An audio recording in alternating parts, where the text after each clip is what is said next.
سلااوتان لێبێ بینەرانی خۆشەویست و ئازیزی تلڤیزیۆنی کۆمەڵە ئەم کاتەوە هەموو کاتێکی ژیانتان باش.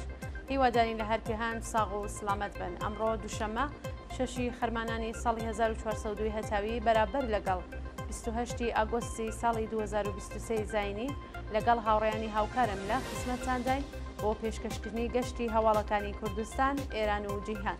سەرەتا سەردێری چەند هەواڵ.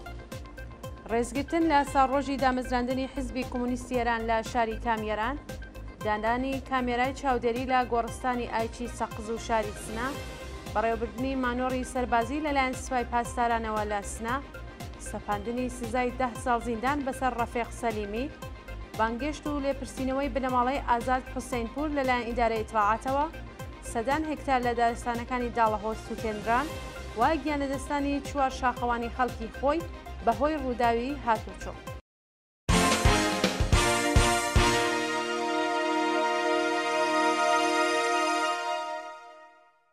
درێژێ هەواڵەکان.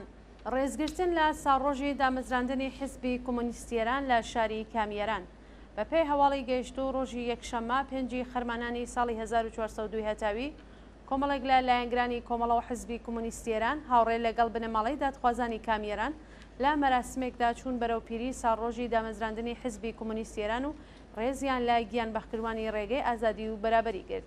بە پێی ڕاپۆرتە بەشداربووانی ئەو مەراسمە بە کۆبوونەوە لەسەر مەزاری هەمیشە زیندوو فواد محەممەدی مەراسمێکیان بە بۆنەی نزیکبوونەوە لە ساڕۆژی دامەزراندنی حیزبی کۆمونیستی ئێران لە ڕۆژی خەرماناندا بەڕێوەبرد.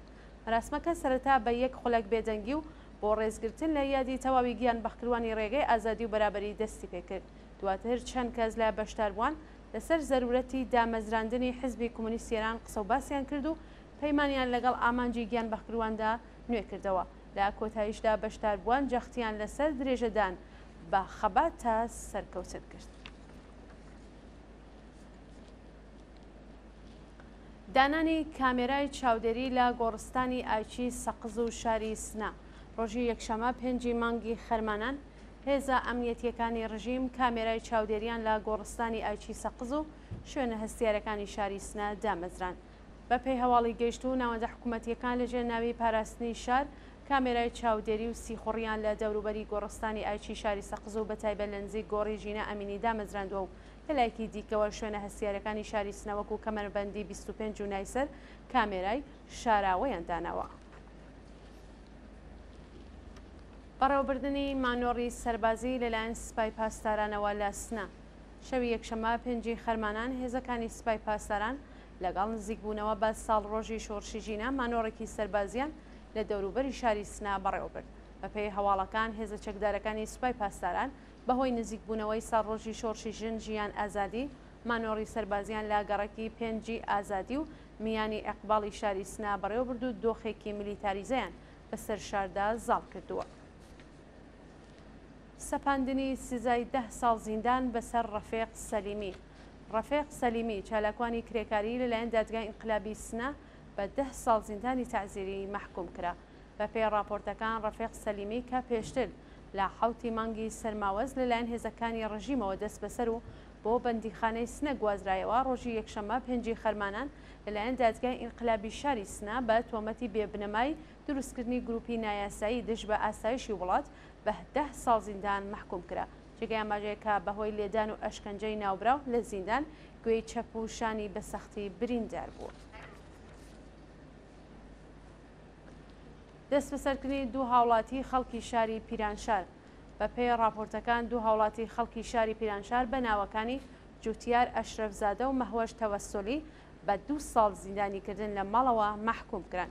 جوتیار ئەشرەفزادە و مەهوەش تەوەسۆلی دوو هاوسەری خەڵکی شاری پیرانشار کە پێشتر لە شۆڕشی ژینا دەست بەسەرکرا بوون لە ڕۆژی یەکشەممە 5 مانگی خەرمانان لەلایەن سیستمی قەزای حکوومەت بە 2 ساڵ زیندانیکردنی ماڵەوە محکوم کران. بانگشت و لێپرسینەوەی بنەماڵەی ئازاد حوسێنپور لەلایەن ئیدارەی ئیتڵاعاتەوە ڕۆژی یەکشەممە 5 مانگی خەرمانان بنەماڵەی ئازاد حوسێنپور یەکێک لە گیان بەخکردوانی شۆڕشی ژینا لەلایەن ئیدارەی ئیتڵاعات بانگشت و لێپرسینەوەیان لێکرا. بە پێی هەواڵی گەیشت و بە کۆڵبەر نیوز شەهروز حوسێنپور برای ئازاد حوسێنپور لەلایەن ئیدارەی ئیتڵاعاتی شاری مەهابادەوە لێپرسینەوە و هەڕەشەی لێکراوە و هەروەها پاسپۆرت و مۆبایلەکەی لێسەندون و هەڕەشەی ئەوەیان لەو بنەماڵەیە کردووە کە لە ئەگەری چالاکی و سەردانی گۆڕی ڕۆڵەکەیان بانگشت و دەست بەسەر دەکرێت. سەدان هێکتار لە دارستانەکانی داڵەهۆ سووتێنران. ئاگربەردانی بە ئەنقەز لە دارستانەکانی زاگرۆز بەردەوامەوە لە دوای نمونەدا سەدان هێکتار لە دارستانەکانی داڵەهۆ سووتێنران.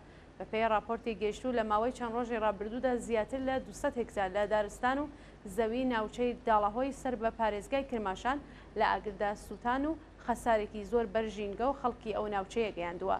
بەڵام خۆشبەختانە بە هەوڵ و تێکۆشانی ژینگە پارێزانی ئەنجومەنی سەوزی داڵەهۆ و خەڵکی خۆبەخشی ناوچەکان بە کەمترین ئیمکاناتەوە ئاگرەکە کۆنترۆڵ کراوە.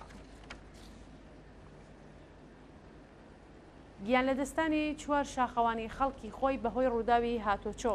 ڕۆژی یەکشەمە 5 مانگی خەرمانان چوار شاخەوانی خەڵکی خۆی دوای گەڕانەوەیان لە سەرکەوتن بەسەر لووتکەی سەبەلان لە ئەتۆمبیلەکەی جۆری سەمەندا تووشی ڕووداوی هاتوچۆ بوون و هەر چواریان گیانیان لەدەستا.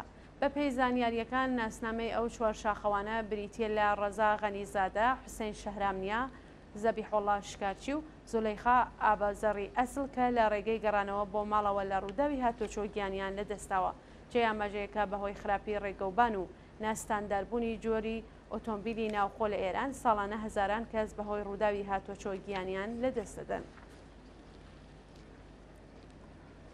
مانگرتنی کادری دەرمان لە نەخۆشخانەی میلادی تاران. ڕۆژی یەکشەمە 5 خەرمانان کادری دەرمانی نەخۆشخانەی میلادی تاران دژ بە جێبەجێ نەکردنی داخوازیەکانیان دەستیان لە کار کێشایە و لە مەحوەتەی نەخۆشخانە کۆبوونەوە.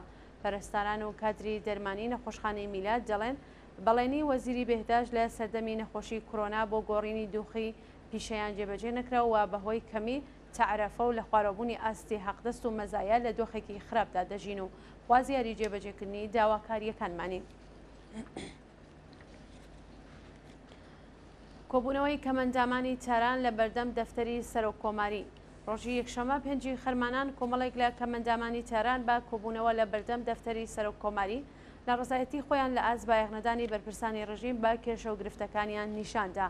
کەمەندامانی ناڕازی خوازیاری بەکردەوە دەرهاتنی مادەی 27 یاسا، دابینکردنی ئیمکاناتی ڕەفاهی، بردنەسەرەوەی ئەو بڕەپارەیە بە کەمەندامان دەدرێت، زیادکردنی بودجەی کەمەندامان و هەڵوەشاندنەوەی بڕیاری ڕادەستکردنی بەشی گواستنەوە لەلایەن شارەداریەوە بە کەرتی تایبەت بوون. گردبوونەوە و ناڕەزایەتی کرێکارانی شرکەتی تراڤرێز. کۆمەڵێک لە کرێکارانی هێڵی ئاسری شرکەتی تراڤرێز بەهۆی خراپی بارودۆخی مەعیشەت کۆبوونەوەیەکیان بەڕێوە برد. بە پێی راپۆرتەکان بەهۆی کەمی حەقدەست و خراپی دۆخی مەعیشەت یان نەدانی موچەی چەند مانگەی کرێکارانی شرکەتی هێڵی ئاسن کۆبوونەوەیەکیان لە بەرامبەر ئەو شرکەتە ڕێخست و داواکاری جێبەجێکردنی داخوازیەکانیان بوون. ناڕزایەتی دانیشتوانی شارێکی قودس بە دەست بەسەرداگرتنی زەوی لەلایەن ئەوقافەوە. ڕۆژی یەکشەمە 5 مانگی خەرمانان کۆمەڵێک لە دانیشتوانی شارێکی قودس لە تاران ناڕزایەتیان بەرامبەر بە نادادپەروەری و دەست بەسەرداگرتنی زەوی وزار و لەلایەن ڕێکخراوی ئەوقاف و مۆرکردنی خانووەکانیان کۆبوونەوەیەکیان ڕێخست. بە پێی راپۆرتەکان لە ماوەی چەند ڕۆژی ڕابردوودا هێزە ئەمنیەتیەکان و سیستمی قەزای ڕژیم هێرشیان کردوە لەسەر دانیشتوانی قودس لە تاران و با پڵۆمکردنی ماڵەکانیان دانیشتوانی ئەو شارەیان لە ماڵەکانیان دەرکردووە و هەروەها دەستیان بەسەر زەوی وزاری ئەو خەڵکەدا گرتووە. دوهەواڵمان سەبارەتە بە درێژەی خۆپیشاندانەکانی دژ بە دەوڵەت لە سووریا.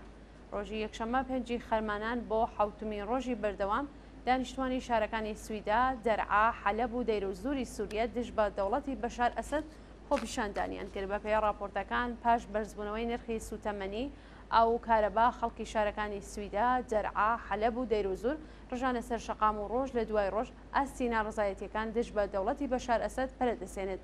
خەڵکی ناڕازی خوازیاری دەست لە کارکێشانەوەی بەشار ئەسەد و چوونە دەرەوەی هێزەکانی تورکیە و ئێران لە سووریا بوون. ناڕازیان لە دروشمەکانیاندا ڕایانگەیان بەشار ئەسەد، ئیخوان الموسلمین و ئێتلافی بەناو ئۆپۆزیسیۆنی سووریا هەموو برای یەکترن و لە هەمان ڕێبازی پیسن. بۆ خەڵکی ئەفرینی داگیرکرا و لەگەڵ هەر زەیتونێک ئەفرینێک لەدایک دەبێت و مەحاڵە زەیتون کۆتایی پێبێت. لە سووریەوە بۆ ئەفرینی داگیرکرا و بەرخودان ژیانە. شانی باسا کە مەزلوم عەبدی فەرماندەی گشتی هێزەکانی سووریای دموکراتیک لەو بارەوە ڕایگەیاند ئەو دروشمە لە سویدا بەرز دەکرێتەوە دەربڕینی زیندوی گەلی سووریەیە کە هەوڵی گەڕانەوەی ناسنامەی نەتەوەی خەڵکی کوردی سووریە و کۆتایی هێنان بە داگیرکاری و ئازارەکان دەدەن و وەجەخ لەسەر پێویستی گەیشتن بە چارەسەریەکی سیاسی دەکەن کە کۆتایی بە قەیرانە بەردەوامەکان بێنێت. ئازیزان هەواڵەکانتان پێشکەشکرا هەر شاد و بەختەوەر بشن.